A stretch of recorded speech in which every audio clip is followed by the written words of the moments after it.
Hello again mga Marit Parikoy. In this video mga Marit Parikoy, i-update ko lang kayo dito sa project ronda natin. Tapos ipapakita ko lang yung mga bonsai nating nailipat na dito.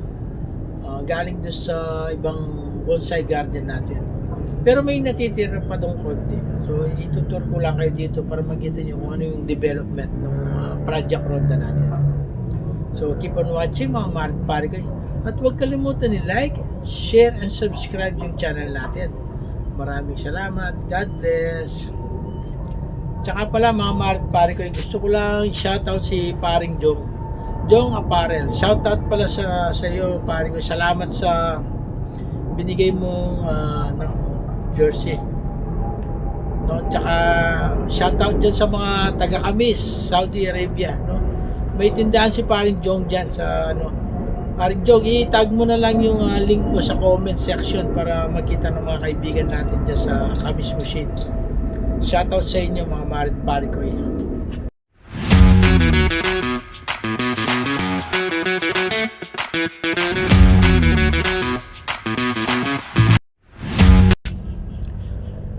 Eto na mga Marit Parikoy yung mga na-transfer nating mga bonsai galing doon sa kabilang bonsai garden mga Marit Parikoy.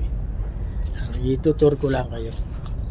Pero may natitira pa tayong konti doon. Pero konti na lang. Yung mga nakarekta lahal sa mga sa lupa. Ayan. Ayan. Ito yung sampalo. Yung mga natin. Mga tiger bark. Actually, lahat ng to nasa natin YouTube video tsaka YouTube shorts natin. So mapapanood nyo dun mga Marit Parikoy. Ayan. Ito rin. Lahat yan. Alis nasa na natin yan. Nasa YouTube channel na natin yan. Yan. Yung sampalok na yan. Yung ginawa natin. Di ba? Nandiyan. Ito. Itong malaking ito yung malaking pumice rock na galing doon sa ilog. Ayun. Ang daming doon pumice. Diyan sila actually kumukuha ng pumice. Sinasako nila banda rin sa taas. Pero ito binili natin sa kaibigan natin yung kumukuha dun sa yung malalaki kasi halos naubos na. So kumukuha sila dun sa medyo malayo na dito sa ilog. So binebenta na nila. So may presyo na rin konti yung mga malalaking pumice rock na yan. So ito naman mga Marit Parikoy yan. Muntik na siyang mamatay. So nasa kabilang garden siya. Biglang kasi malamig yung panahon, di ba? Biglang uminit. So hindi natin nadiligan. Yan. Nalagas lahat yung niya, yung dahon niya. Bali yun nata yung instinct ng halaman Parang survival instinct. Tatanggalin niya lahat yung dahon niya. Pero may lumalabas na parang nakapag-recover siya. Pero unfortunately itong juniper natin. Yan, wala na. Ito yung juniper na di ako masyadong pamilya, yung matutulis yung niya, yung needle niya. Pero hindi naman siya matalim. Yung juniper doon ibang klase. Ito mga bonggambilya yan. Ito yung mga hibiscus. Yung mga hibiscus natin, cascade ang ginagawa natin. Tinatanggal ko yung mga dahon niya para sumikip yung yung labasan ng sanga. Nalaman natin yung kay Art Bonsai 101. Kailangan palaging tinatanggal yung dahon. Shoutout Parikoy. Ayan. Meron pa tayo dito. Yung mga hindi pa natin naasikaso, tinambak lang natin muna dito. Ayan. Nakatambak sila dyan. Para pag natapos na natin nasikasuhin yung iba doon, kumukuha lang tayo dito. Unti-unti, isa lang. Tapos dito, may mga seedling tayong tama rin, sampalok. Ayan, sampalok yan, sampalok din yun. Una kong ginawa yun tapos itong pangalawa.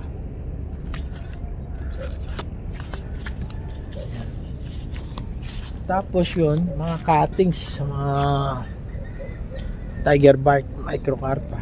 Tsaka yung mga cuttings ng Ficus nana. Ayan. Nandyan siya. So, kaya natin na ginawa itong project ronda natin. Actually, para sa mga cuttings talaga. Tsaka sa mga bagong bonsai na gagawin natin. Kasi marami na to eh. Kailangan natin ng medyo malaglaging area katulad nitong project ronda natin. Kaya tayo naganap ng area na mapaglalagyan ng mga bonsai talaga. Pero siyempre dahil nandito na tayo, medyo inaluan na natin ng konting mga konting alaga, mga baboy, manok, ganyan. Pero konti lang, pang personal use lang. Katulad nung napanood yun na kinatay natin yung mga baboy, tapos linitsyon natin yung mga ulo. So ganun lang. Alis hindi ka nabibili sa palengke. Alam niyo naman yan, sobrang mahal ng bilihin. Kaya kailangan triple or mas maraming pang diskarte yung gagawin natin dito.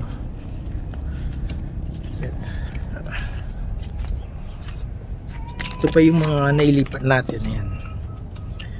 Kalilipat lang, hindi pa natin naasikaso. May mga natuyo yung mga dahon katulad ng sinabi ko sa inyo kanina. Yung parang survival instinct ng halaman pag nakarekta na kasi ito sa lupa eh. Pag binunot mo maninibago siya. So survival instinct niya, malalanta yung yung dahon. Pero mabubuhay pa to. To yung mga pangalan nito? Baliti din siya. Ito yung dahon niya. Ayan. Ay. Tapos meron pa tayo dito.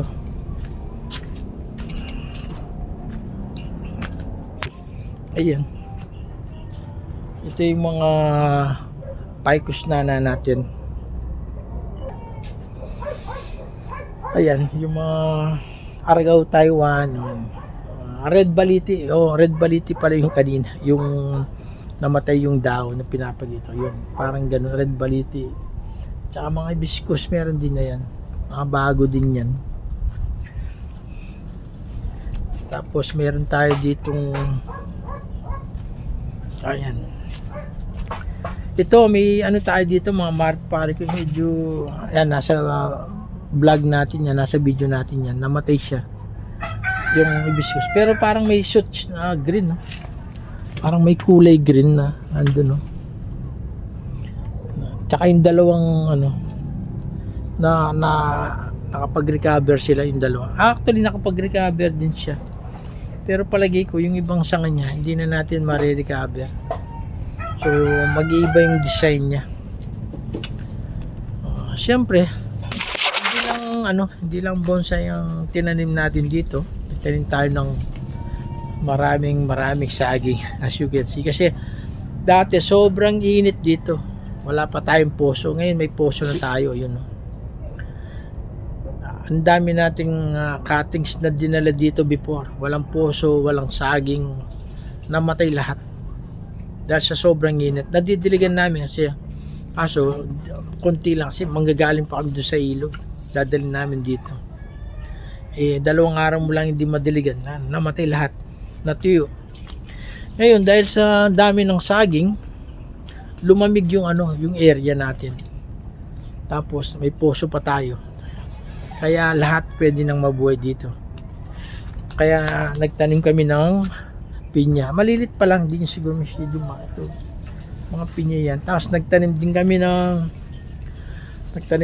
ng mga talong, sili, no? Yung may kulay brown doon, kamatis. Diskarte talaga mga pare ko eh. Kaya tanim tayo. Alis hindi na tayo bibili sa palengke. Pag namunga tong mga to.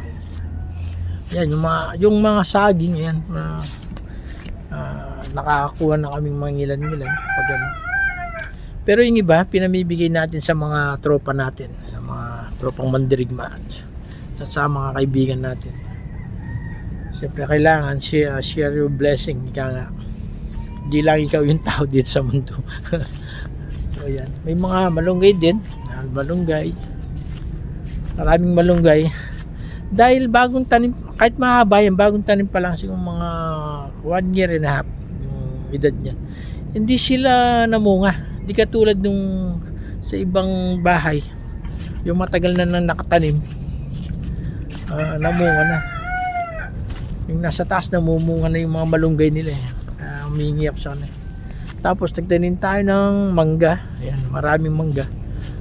May mga mangga din doon nakatanim diyan sa sa area diyan. Ayan.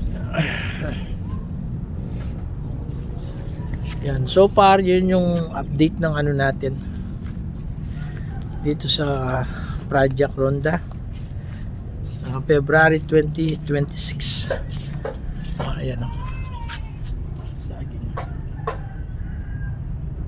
yung mga saging, yung mga saging talaga yung ano, malaking tulong para lumamig yung area natin.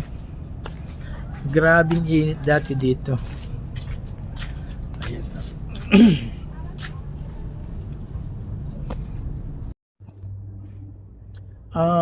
Gusto ko lang i-share sa inyo, meron pala tayo dalawang klase ng juniper yung ano natin yung isa yung medyo matalim yung ano niya, yung middle. Ito, ang pagkaiba nila, medyo bilog yung ano niya, pero madalang siya. So, din-research natin, ang pangalan niya, Juniper Cupressus microcarpa. No? Ang naging problema ko dito, wala siyang masyadong lumalabas dito sa gitna. Kaya kung mapapansin nyo, yan o, wala dito. Puro dito, mahaba lang siya sa dulo-dulo. Hindi ko alam baka may technique kayo paano tumubo yung mga sanga dito sa sa gitna para kumapal siya. O yung iba ang ginagawa nila, ginagamit lahat nila yung sanga. Wala silang kinakat. Kasi yung typical na idea natin sa pagbobonsai, yung kukuha tayo ng katulad nito, may siyang 1, 2, 3. 1, 2, 3, 1, 2, 3, no? Yung secondary, tsaka niya, tertiary, 1, 2, 3, 1, 2, 3. Kaso, yun nga ang naging problema ko, mabagal siya na kumapal dito. So dito, konti lang siya. Ito naman, kinat ko siya sa dulo. Wala ring lumabas dito sa niya, sa gitna. So, tapos tinignan ko sa YouTube, yun nga, may nakita tayo. Ang ginawa niya, ginaya natin siya. Ganito. Mahaba to So, ang ginawa niya, tinanggalan niya ng sanga sa katawan. Tapos, binaluktot na niya ng binaluktot. Tapos, ginamit niya lahat ng sanga para gumanda yung shape niya. Kaya ito siya. Ganyan. So, mga marit pare ko, kung merong may idea kayo, mas marami kayo idea. Alam ko marami kayo dyan na mas marunong sa akin na gumawa ng juniper. So, konting konting advice para alam natin kung anong gagawin. Maraming salamat. No? So, ito. Ganyan yung ginawa natin. Ito yung nakikita natin sa sa YouTube. Ito yung matagal na to nabili ko to sa nursery. Pero kahit hindi pa siya bonsai, mahal na siya. Maliit pa siya nun. Siguro ganito lang siya kalaki. Itong sanga, ganito. Hindi siya bonsai talagang tumubo lang. Ganito lang kaliit. Binenta na sa akin ng 800. Imagine. Ay ngayon lumaki na siya. Nakakuha na tayo ng maraming cuttings. Katulad nito. Galing sa cuttings to, mga maripari ko.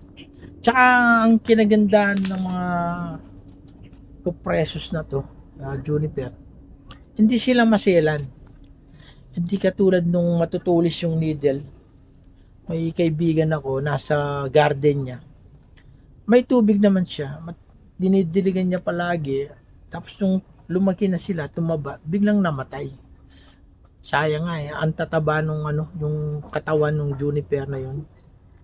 Tapos nakita ko dun sa harap ng bahay nila. Kinuha ko. Sinubukan kong i-revive. Wala, hindi na tumubo. Kasi yun nga, katulad nung sinabi ko kanina, ay nung sa ibang natin, kapag namatay siya, green pa rin. Green pa rin siya. Pag nag-brown siya, matagal na siyang patay. So, hindi mo na siya ma-recover. Hindi katulad nitong ganitong species. Ano siya? Matibay siya sa init. Kahit na matagal mo siyang didiligan, ano siya? Nagsusurvive pa rin siya. Tsaka pag nalalanta siya, magkikita mo mag-iba na yung parang lalambot na yung needle niya. So, maano mo na siya. Magagamot mo na siya para survive. Konti kasi yung ko nito yung namatay. Konti lang yung, baka wala pa ako namatay. Namamatayan ako sa mga cuttings. Pero yung pag full grown na siya, hindi sila maselan. So, di ko lang alam doon sa ibang juniper, no? Pero palagi kong nakikita na international yung tinatawag nilang Japanese juniper, yung Ito Igawa. Baka kapal yung needle nun eh. Kaya mga marit pare ko konting tulong sa mga juniper na kupresos, no? Ito siya. Ang dami na natin na propagate ng ganyan eh. Saka madali silang propagate. Katulad nito. Pag tinusok mo. Ito. Pag tinusok mo, mahaba, maiksi, tutubo siya. Mabait siya. O, ang dami dito. Kasi pag nag-cuttings ako, tinutusok-tusok ko lang. Ayan. Tusok-tusok lang, ang dami. Ayan. Actually, yung pumapapansin nyo, yan. Yung nasa gitna yan, puro juniper. Ito, cuttings lang to mga pare ko. Ito, malaki na siya. So, ito yung next na gagawin natin. Papakita ko sa inyo paano natin gagawin ito. Para pag may mas magandang idea kayo, pag na lang mga pare ko. Pag message na lang para dumami yung kaalaman natin. Ayan. Yun, may isang palok din doon, tsaka bonggambilya. Ito pa. Ito bagong tinusok ko lang. Yan. Ito, hibiscus siya, namatay. Kasama nung mga juniper natin doon. Nakalimutan ko silang diligan. Umiinit yung panahon. So, namatay. Ito, cuttings din to. Ang dali nilang i-propagate. Hindi katulad nito. Ito yung sinasabi ko na matulis yung needle. Hindi ko na-search, so nakadata lang tayo. Nakulan tayo ng data. Pasensya. Kung alam niyo to, mga pare ko, mention na lang sa mga Ito yung maselan at mahirap i-propagate. Matalim yung Pero nakapag-propagate pa rin tayo kahit namatayan tayo dun. Actually, galing to kay paring Mon. Siya dati yung nagtitrim at nagwawan ng bonsai natin. Nung hindi pa tayo marunong talaga, zero knowledge. So, binigyan niya sa atin yan kasi nga namatayan tayo. Ayan.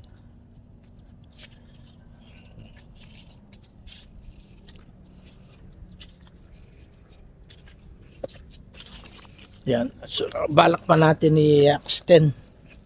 Pag nakuha pa natin yung ibang halaman dun, mag-i-extend pa tayo dun pag para lahat ng puno, nandito na lahat.